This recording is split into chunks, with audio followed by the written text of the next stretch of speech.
usual time slot, and that's because we're going to be doing a live interview here within the next 15 minutes, and it's going to be with Adam Belinsky, the creator of the third party video that everyone's been seeing, that the talk has been going on about, and that'll be happening at 6:15 in about 15 minutes. So wanted to let you know that.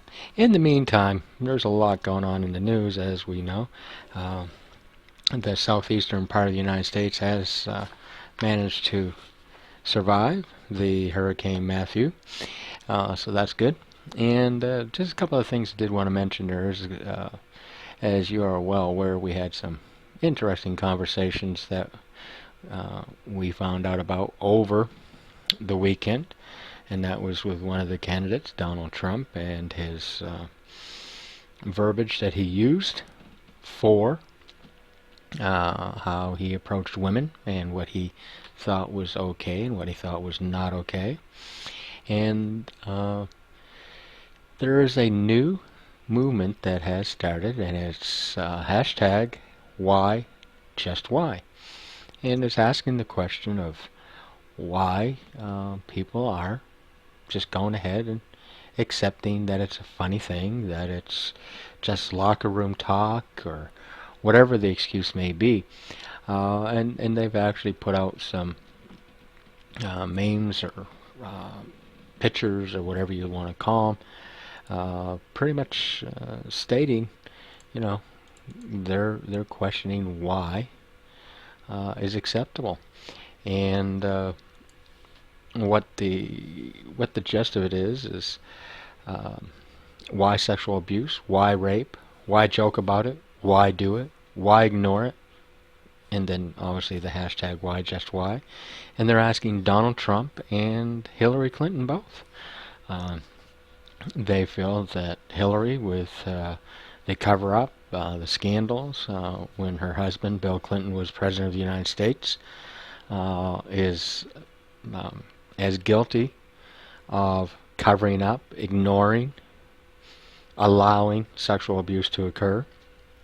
And then obviously with the verbiage that was used by Donald Trump this weekend, they want to know, all this that's gone on in his history of misogyny and calling women names like fat pig and everything else that he's done, and then coming out with this talk and then using it as locker room talk. I don't know. I've been in a few locker rooms, and men generally have a much better opinion of themselves and respect for themselves than what he's saying is acceptable today.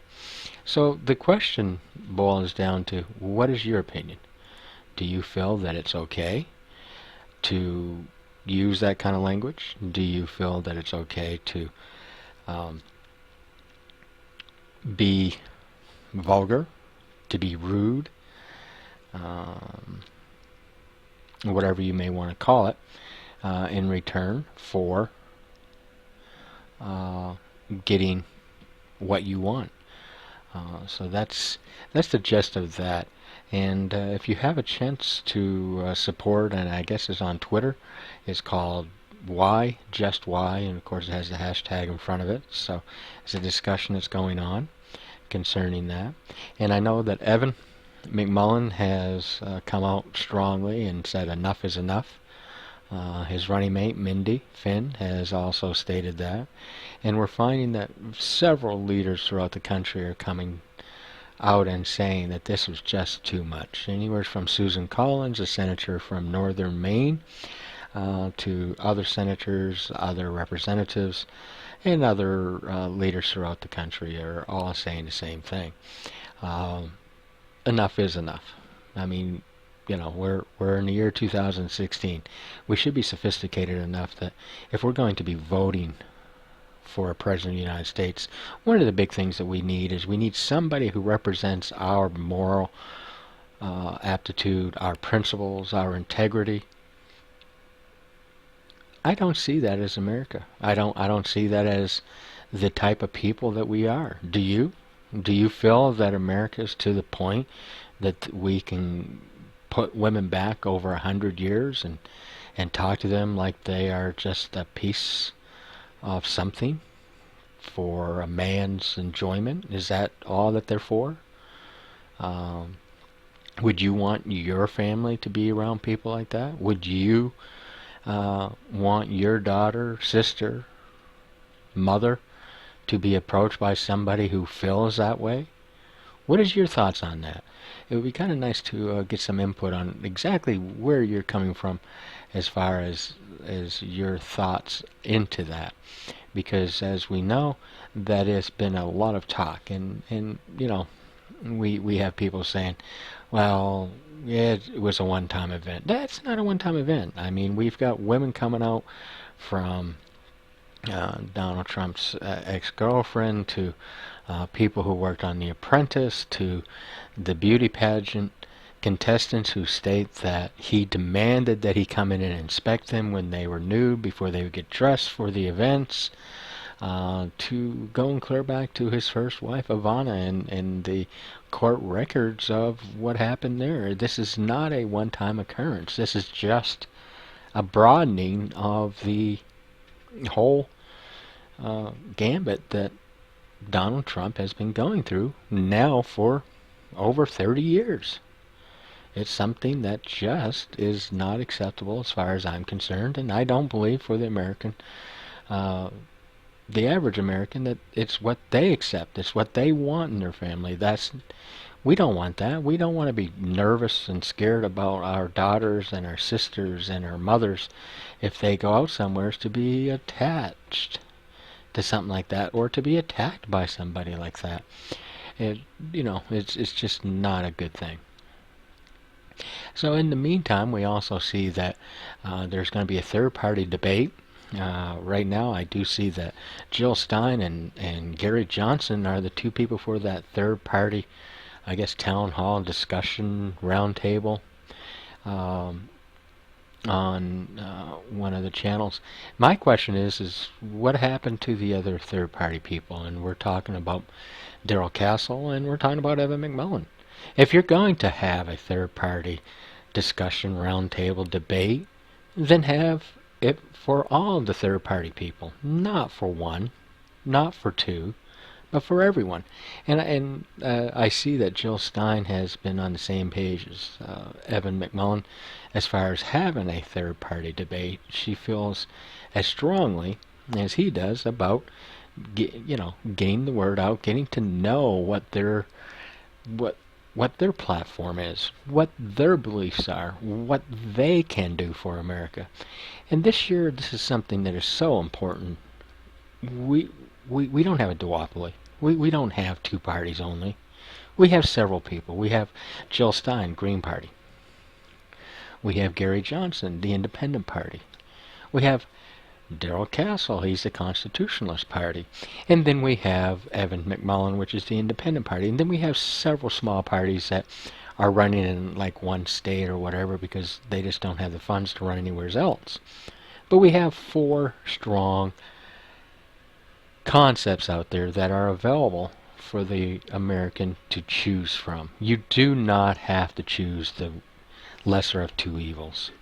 That's for sure. And that is something that we really, really need to take a look at and decide that, do we want to have a Donald Trump or a Hillary Clinton as president, or do we want something better? Do we want somebody that's old school, that is going to go back and to be dependent on to what Bill Clinton did back in the 80s? Do we want somebody that's a bully that has a history of a lot of negativism in his life? No matter how you look at it, neither of these candidates are worthy of your vote. Not in my opinion. What's your opinion on that? Let us know here at the Constitutionalist Chat. We'd be very interested in finding that out. And shortly here, in about 4 minutes, we will be interviewing Adam Belinsky of the video, The Third Party Vote. He also has a change.org poll up, as well as the video, which is on YouTube, as well as there's a Facebook page. So you do definitely have the opportunity to get more involved in the third party this year. Third party is going to be much more important this year than it has been in the past. If you haven't had a chance to check into some of these third parties, you need to. Whether it's somebody who believes completely in the Constitution and that's exactly what you want to go by, to somebody who is going to be very conservative, excuse me, to somebody who's more of a libertarian that believes that the government needs to be out of your life completely, to somebody who believes that we need to just protect the planet and every decision needs to be made that's going to protect the planet. Whatever one of those that's going to make a difference in your life or agrees with how you think, then maybe you need to check into them. And 44% of the millennials this year, by polls that's been run and so on, they're estimating 44% of you, which is the largest voting bloc this time around, are seriously considering a third-party choice. The reason is nobody wants to be into bullying, the lesser of two evils.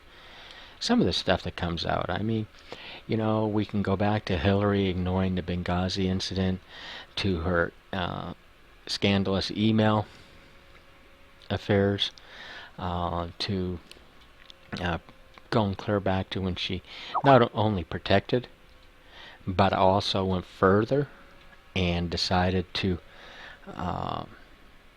bully the women who accused Bill Clinton of doing different things, to those people on Donald Trump's side that just are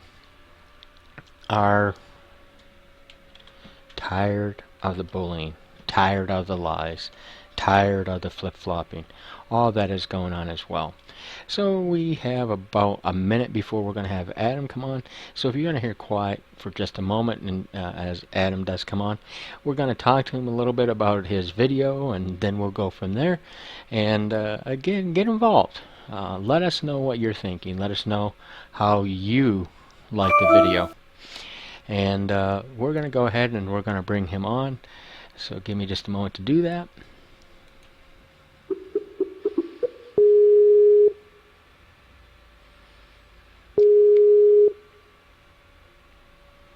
Hey, Randy. Hi, Adam. How are you doing this evening? I'm doing fantastic. Fantastic. Well, welcome to the Constitutionalist Chat Hour. And we're all excited that you've taken time out of your very busy schedule. I know we had a little bit of a figuring on when we could get you in, so thank you so much for taking time out to come and chat with us. Thank you, Randy. I appreciate you having me. You're more than welcome. Now, what we want to do is we kind of want a little bit of a background. Why did you decide to make the third party video to start off with? What enticed you to do that? Well, I think the first seeds of it started growing a couple months ago, when just looking around and seeing people being so negative about this election and just frustrated, but frankly feeling like there's nothing they can do about it. And it really bothered me to read statistics indicating that the supermajority of the United States populace dislikes both candidates, distrusts both candidates, and yet we're planning on electing one of them, and that just disturbed me. And I also felt like there were a lot of people that, just didn't want to take a chance, on a third-party candidate or do something historic because of fear of putting an even worse candidate in their mind in office. And so people are, planning on voting for people not out of love or affection for that particular candidate, but rather out of a more immense hatred for the alternative. And that just doesn't seem right to me. I want to have a leader that inspires people, not that just happens to be the lesser of. I actually don't like the phrase that the lesser of the evils. I don't like tagging people as evil, though sometimes people's conduct can be deplorable. How about lesser of the two deplorables? Well, deplorable conduct, sure, Sure. and it's hard to weigh in my mind whose conduct is more deplorable, more puts the country more at risk, and so I think we're kind of being torn in two by these options. I feel like both candidates are divisive in their own ways, and we mentioned the word deplorable, and it's just troubling, that a candidate can come out there and call an entire swath of the American populace deplorable because of how they have chosen to exercise their freedom of speech. And a candidate that, to be honest, I mean, I don't support Donald Trump. I don't think he is fit to lead. I find that there are many things he's done that are not good and things that I don't want my kids to emulate in any way, shape, or form.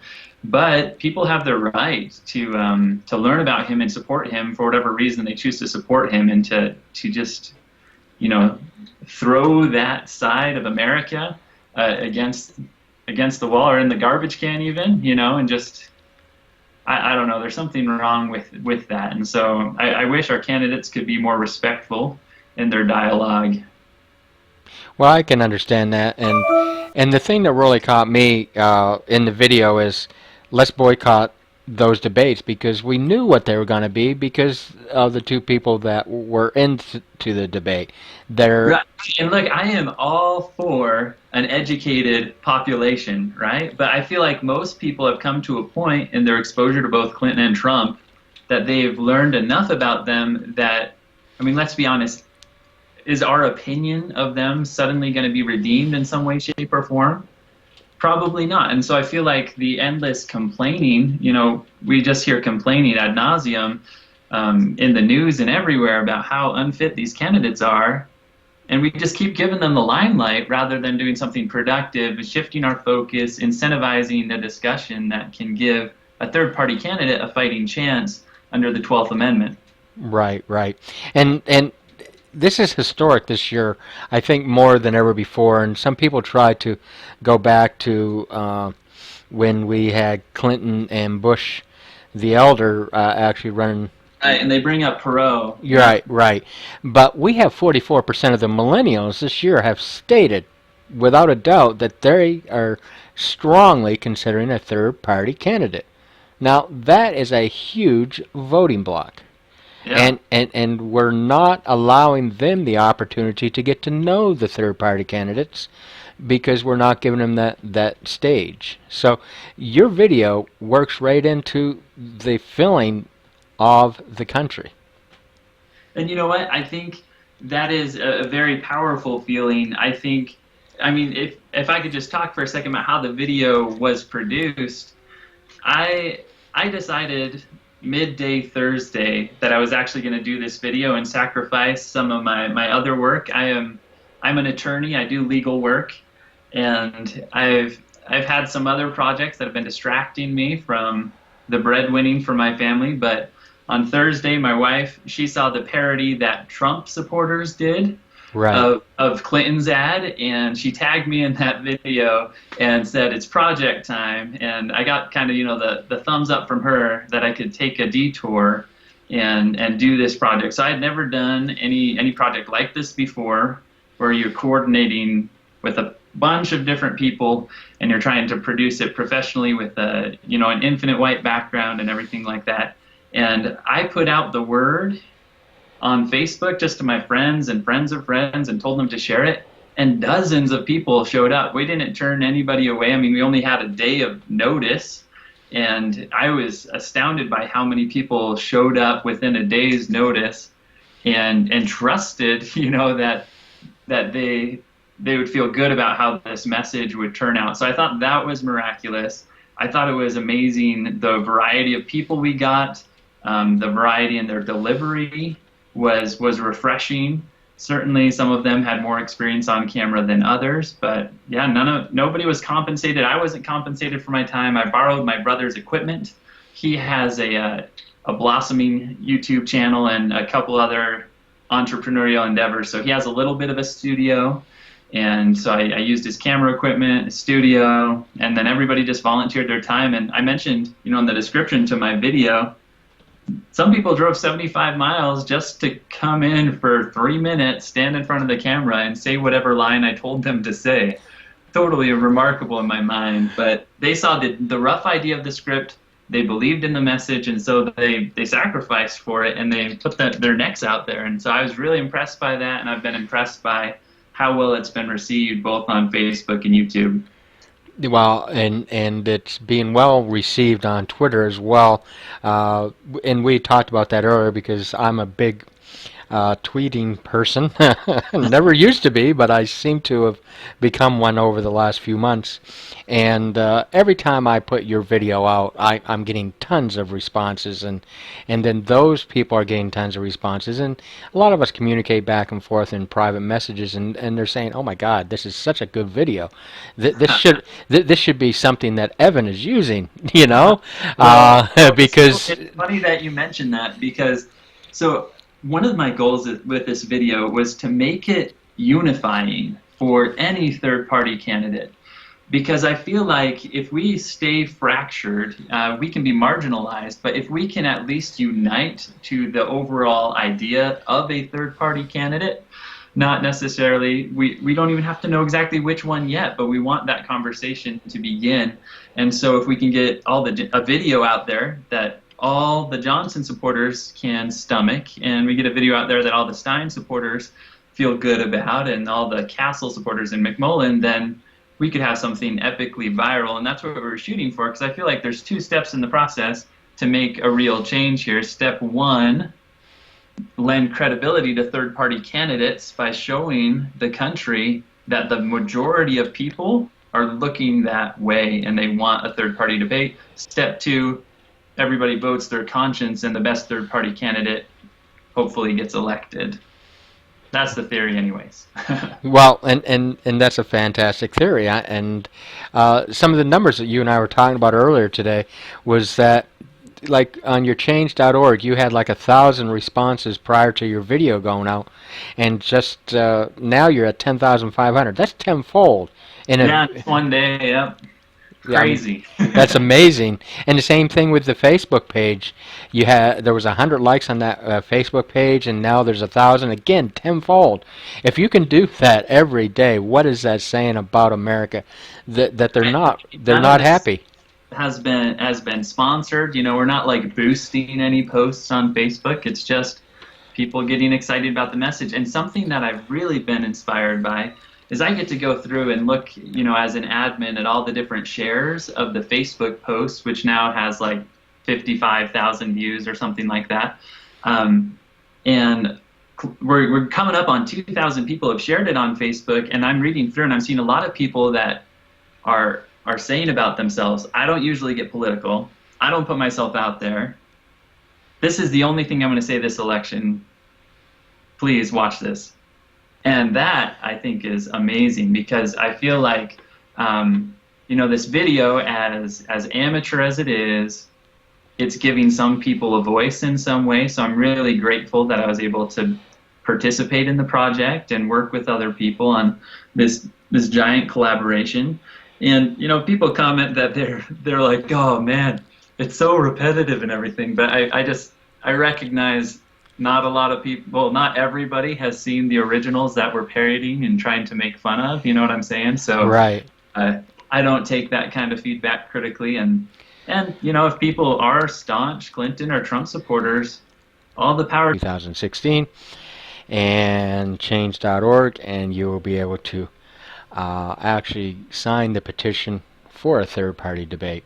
And hopefully we will be able to get it so that we can get Darrell Castle, Jill Stein, Gary Johnson, and Evan McMullen onto the debate stage. And it would nothing would be more fantastic than to have those four on stage at the same time that the next debate is between Donald Trump and Hillary Clinton, because I believe that Adam may be extremely on point when he states the fact that there'll probably be more people watching the third-party debates because people are not happy.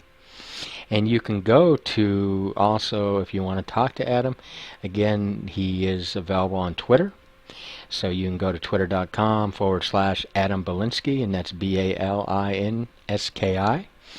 And you can leave him comments. You can tell him if you liked the video, if you didn't like the video, if you agree with 30-party debates, or if you don't. Again, it would be fantastic if you could get involved. And then the change.org petition is https for, go through that. It's www.change.org/p/NBC dash third, the word third, dash party dash debates dash 2016. And that way there you've got all the sites that you can go to get more involved with that. So we have spent the first 15 minutes, we were talking about the conversation that Donald Trump had with Billy that was being recorded, and then we spent the last 18 minutes with Adam Belinsky. So we've had definitely a filled conversation chat so far this evening. A couple other things I just wanted to mention real quick. If you are not part of one of the third-party support people, then that's something, as he had stated, that you probably would love to find out more about. You can Google any of them. Google Evan McMullen, Google Gary Johnson, Google Jill Stein, Google Darrell Castle, whichever one you believe in. After you've Googled all of them, found out a little bit of information, I strongly suggest that you look at them as somebody that you support this year, because I think overall we as Americans want a positive outcome of this election. We don't want divisiveness. We've seen that over the last 8 years. We've seen America become very divisive. We don't want that again. We want somebody who's going to unify America, don't we? We want somebody who has experience defending our country, and that knows the ins and outs of specifically the Middle East and Russia, because let's face it, the Middle East and Russia are our two main objectives to stop from the encroachment against democracy. Not encroachment against our monetary unit as far as, business competitiveness, because then we can look at Japan, and we can look at Taiwan, and we can look at China, because obviously they charge less for their product than we do in a lot of cases. That is not what's going to kill Americans. What's going to kill Americans is the Russian encroachment into other countries, the Middle East, and the turmoil that goes on there. Those two areas right now are the areas that we need somebody that has got that experience, that knows who are the shakers and movers in those areas, and somebody who knows who Aleppo, or what Aleppo is. It's got to be on the top of our list. Okay, so that's my 2 cents worth on to what I think we should do if we're not real familiar with any specific candidate that's running. And if you know me, then you know that I am a definitive third-party candidate supporter this year. Haven't been in the past. I've always been a staunch GOPer since back when Ronald Reagan was running his second term, but not this time around. Reince Priebus has disappointed me more than one time throughout the whole process, from beginning to end, from the point that he would not stand behind Carly Fiorina when she was excluded from a debate, to the whole fiasco at the convention, to the most current episode of disgusting, divisive conversations that have been done. So, do I blame Donald Trump for everything? No. You can't. It's like a small child. If you let them destroy your house, then who do you blame, yourself or them? Well, it's the same thing here. Do we accept all of it being exactly Donald Trump's fault, or is it as much the GOP and Reince Priebus? As far as I'm concerned, the Republican National Committee is as at fault as much as Donald Trump. They still have an opportunity, and that was the other area that I wanted to bring up this evening, and that is concerning the removal of Donald Trump. So all you folks out there that are looking at a third party or looking at, my God, I've supported the Republican Party for years, I can't stomach Hillary. Well, here's some good news for you. It takes 16 of the permanent delegates for the RNC. Well, not permanent, but the delegates, and there's 168 or something like that total. It takes 10% of them, 16, to actually petition due to the inability for Donald Trump to win or to effectively lead the country. So they want to replace him. They can petition Reince Priebus. He has 5 days to do that in. So we have time that can still happen. And Free the Delegates, which is another group, is definitively working that front. Then now, if you keep in mind that before the Republican convention, they were the ones that stopped Virginia from forcing the delegates all to vote for Trump, that was something that could not happen. This is a country where your vote is free, secure, and private, and nobody has a right to force you into any kind of a vote. So keep that in mind, that there's still that opportunity out there for that. The other thing, again, is just if you have an opportunity and you want to give support to women, as an overall saying, you are ladies, you are special, just like guys are. We all need to be part of the team. Then go to hashtag why just why, and start a conversation there, discuss what's going on there, and keep in mind that neither Hillary nor Donald have actually worked to gain your vote. They have worked to convince you not to vote for somebody else, but how have they convinced you to vote for them? So this is a very political show this evening.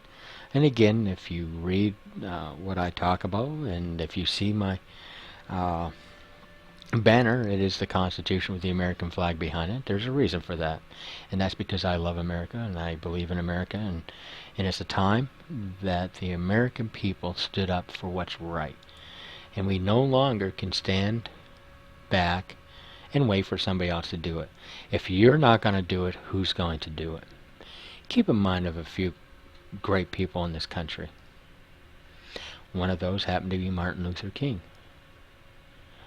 He was one man, but he made a difference.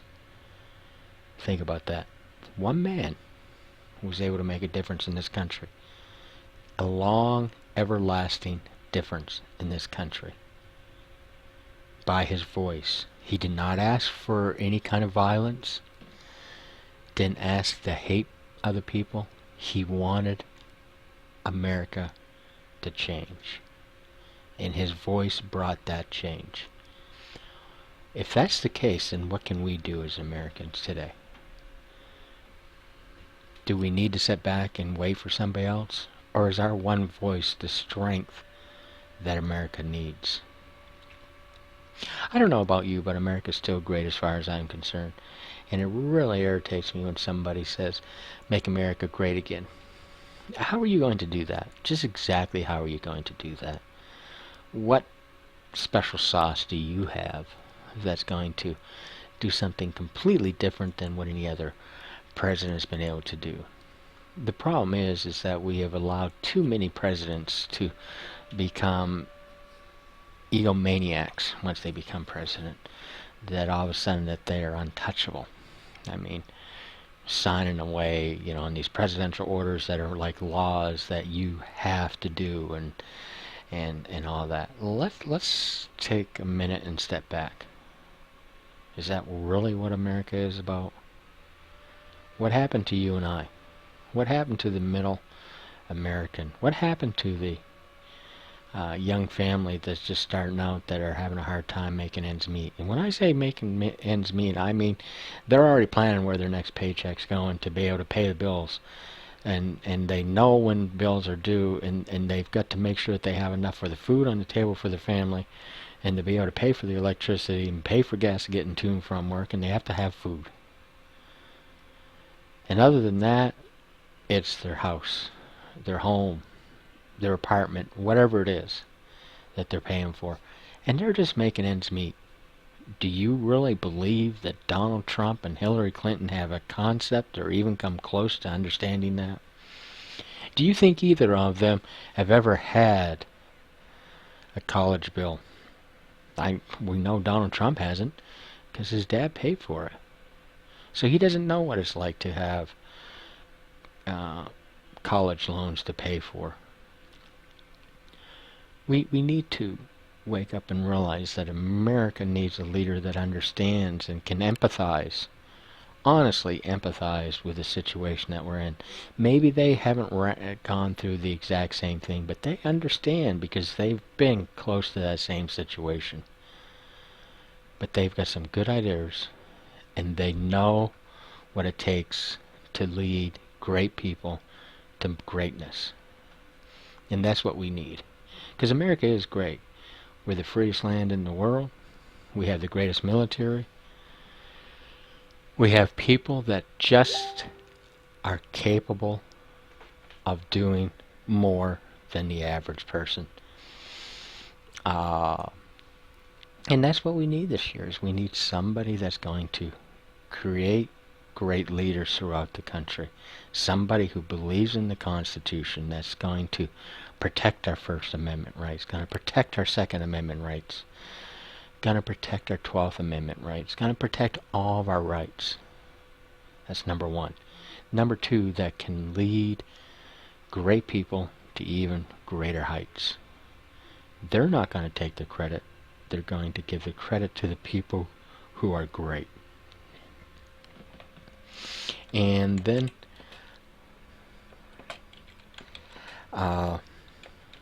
take a look at who we have running.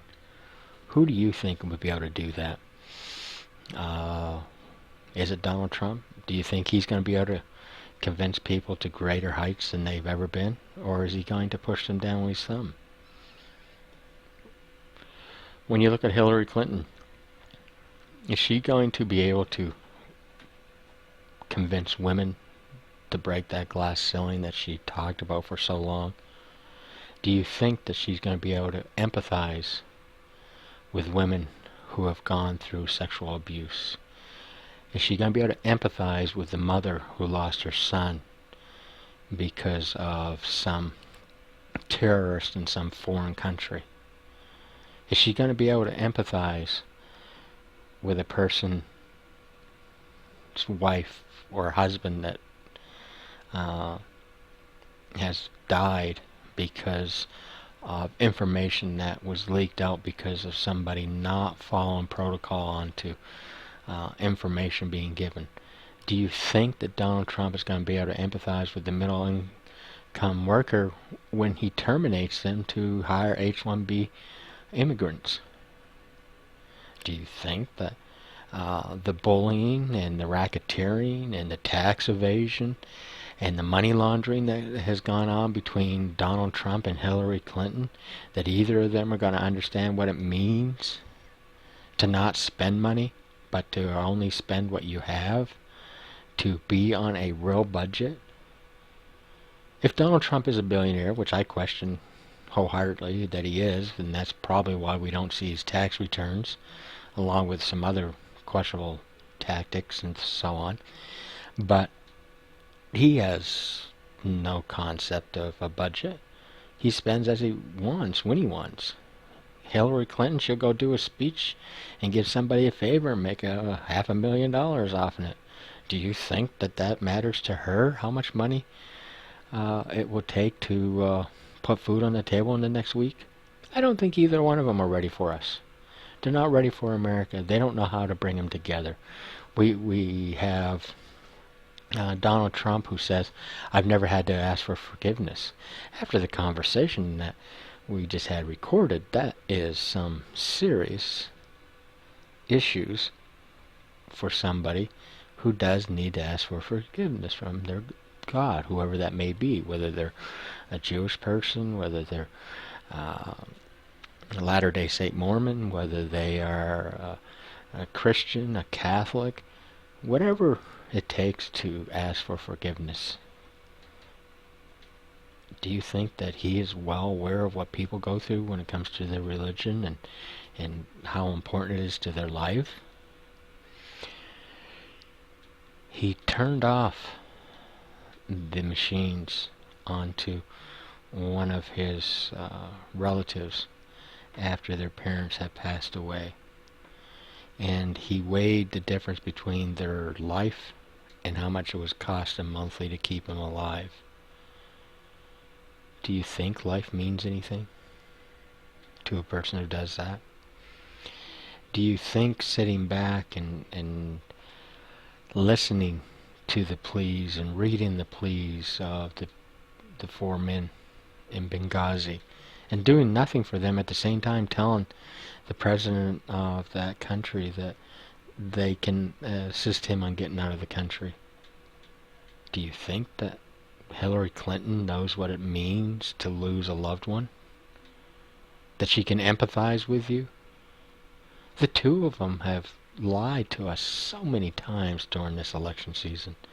How can you honestly believe anything that they say to you today?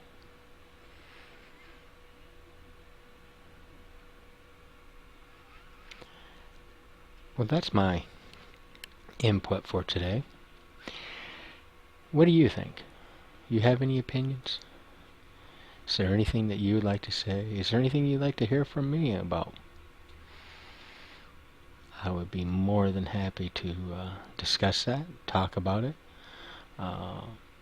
inform our other listeners to it. But we do greatly appreciate the opportunity that you give to us to come on, to discuss the issues of the day when it comes to politics and our politicians that are out there. And I challenge each of you to take an hour of your life and investigate each of the candidates that are known well enough that could make a difference in this election.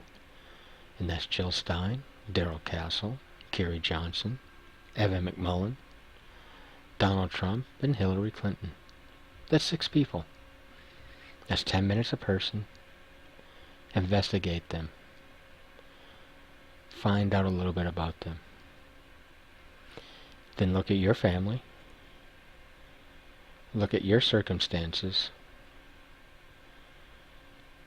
And think, which one is the closest to what I am going through right now? Which one understands me the best?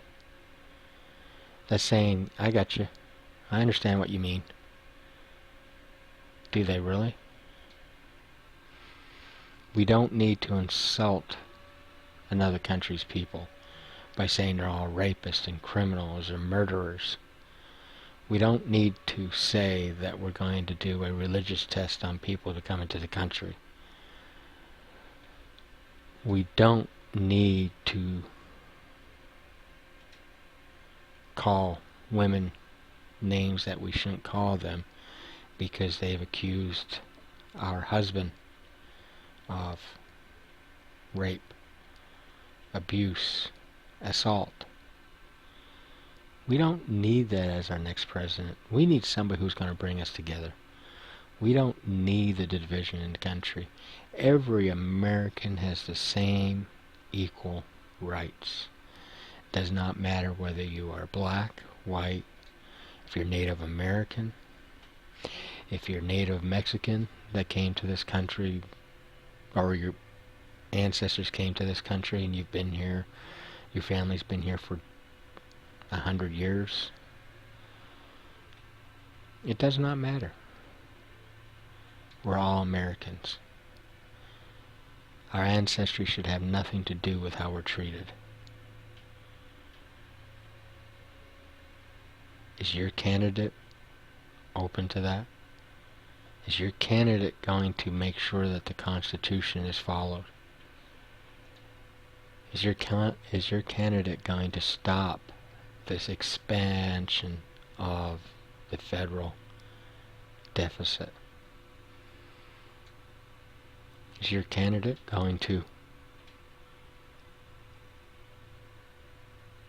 spend time making sure that the federal government is made smaller and that the states get back their rights that they're supposed to have, which in turn means that the local communities will have more control over what happens, which means your kids will be taught according to what your school system determines? There's a lot that you need to look at. This is not a popularity contest. This is not a beauty pageant. This is not The Apprentice. This is the next President of the United States. If we make the wrong choice, can we survive 4 years of that choice? Can you picture our military if Hillary Clinton becomes president? Can you picture our allies throughout the world if Donald Trump is our next president?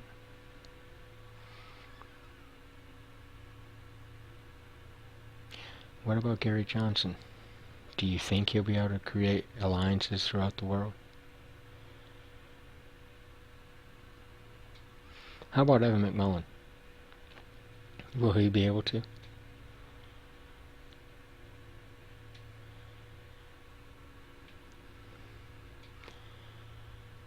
When you have a chance, again, I want to say thank you so much to Adam Belinsky for coming on.